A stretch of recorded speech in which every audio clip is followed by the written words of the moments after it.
A Cold Swim Across the White River by S.C. Turnbo. This chapter is the sequel to the death of the men at the Alph cave that we have told about elsewhere, and shows that in war days a human enemy was to be more dreaded than the attacks from wild beasts. In certain cases, men would brave all sorts of danger to shun the appearance of death from other sources. Now, this is human nature, and in some cases, the danger encountered in effort to save life was worse than the one they were trying to avoid. And the perils that many men pass through without being killed seems miraculous. Now, the terrible risk of galloping their horses down rough hillsides and over rock ledges, and crossing gulches and hollows at breakneck speed, or plunging into swollen streams in midwinter to escape an infuriated enemy, is told many times over. The races on foot or on horseback to avoid being shot occurred hundreds of times in the Ozark region. Now, events of this kind will be read in history as long as our nation exists. These stirring scenes of bloody days of our Civil War will never be forgotten, and the stories of them will be reiterated from generation to generation as long as people are able to tell it. Now, we have said that this chapter is the sequel to the bloody and terrible scene enacted at the Alph cave during the dark hours of the close of that great conflict, and we add other information relating to this as told to me by John Jack Ellison, who said that he was present in the cave before killing of the men was done. The following is his account of it. On the day of the attack was made, snow several inches deep lay on the ground, and the weather was cold. During the early hours after sunrise, clouds obscured the sky, but later on a northwest wind swept the clouds away, and the sun shone bright, and the snow glistened.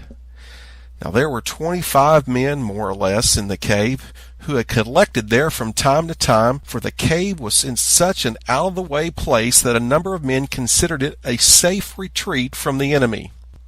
On the day the Federals made the attack, and a short while before they appeared, John May, a citizen of Taney County, Missouri, who lived on the White River below the mouth of Beaver Creek, advised Alph to evacuate the cave before it was too late, and giving as his reasons that a small force of the enemy could lay siege to it, guard the mouth of it, and starve out any armed force that would attempt to defend themselves in the cavern, and they would be forced to surrender and shot down like dogs. Cook was considered by the men as their leader, and Mr. May had advised him carefully and wisely. But Cook would not heed the advice given to him by his old friend May, and he refused to leave the cave.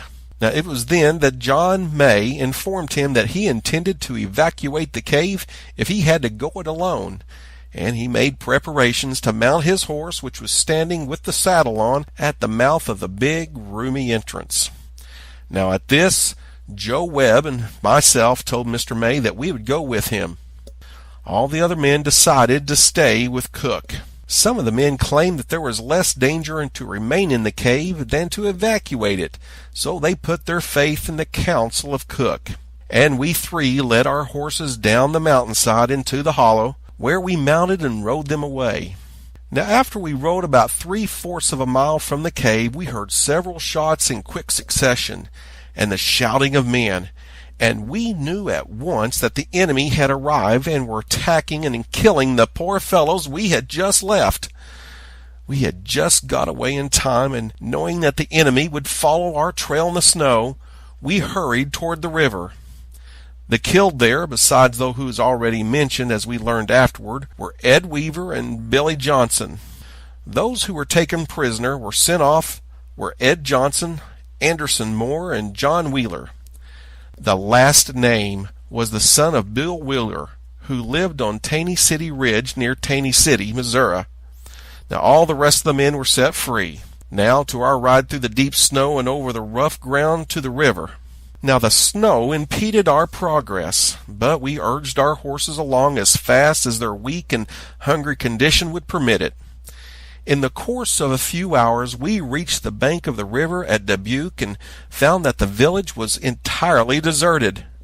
The river was swollen and was about 6 feet past fording, which almost dumbfounded us, for we had a better chance to escape if we could cross the opposite shore, for we were better acquainted with the hills and the roughs of the north side than on the south side. It was almost certain death to remain on the south side.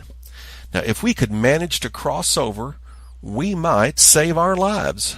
Now, no doubt the enemy was in pursuit of us and would arrive in short time, and after a short chase would lay us in the snow, cold and death. For our condition, the resistance we could offer would be feeble. Now, if we turned in another direction, the enemy would certainly overhaul and shoot us to death. John May was our leader, and we had implicit confidence in his leadership, and we told him to lead the way and we would follow. "Well, boys," he said, "our only chance to escape is to cross the river." Now, though I and Webb had just told him to lead us and we would willingly go with him, but we explained, "How can we succeed in getting over unless we had a canoe?" For there was not a craft of any kind in sight. But Mr. May answered, "We can swim over." Oh, the horrors! It seemed like death to remain there, and we would certainly die by drowning and freezing if we attempted to swim across the ice-cold stream.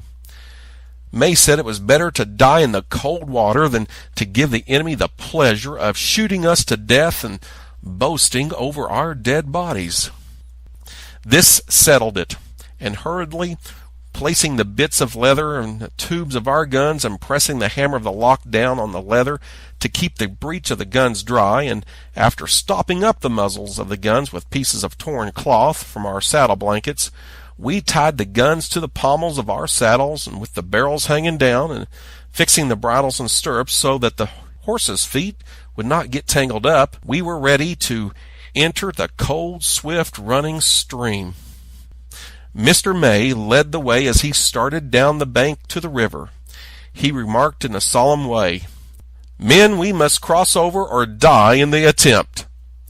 Now, when May reached the edge of the water, he stopped and got behind his horse, took hold of his tail, and urged him forward into the water. Now, he and the horse was soon in the embrace of the muddy stream, and it was a desperate undertaking. But May said it was sweeter than facing the bullets of the enemy, and as soon as he gave us room, we followed suit and began making for the other shore.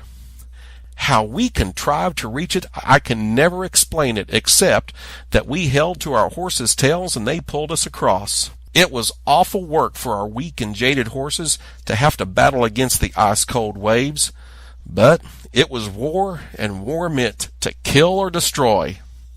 Now onward swam the horses through the rapid current, and we held on to their tails for dear life.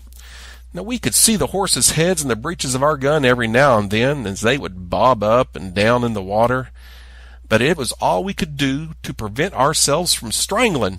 Now the water beat us far down the stream, and it seemed like an hour before we reached the other side, but I suppose it was only a few minutes when we crawled out of the water.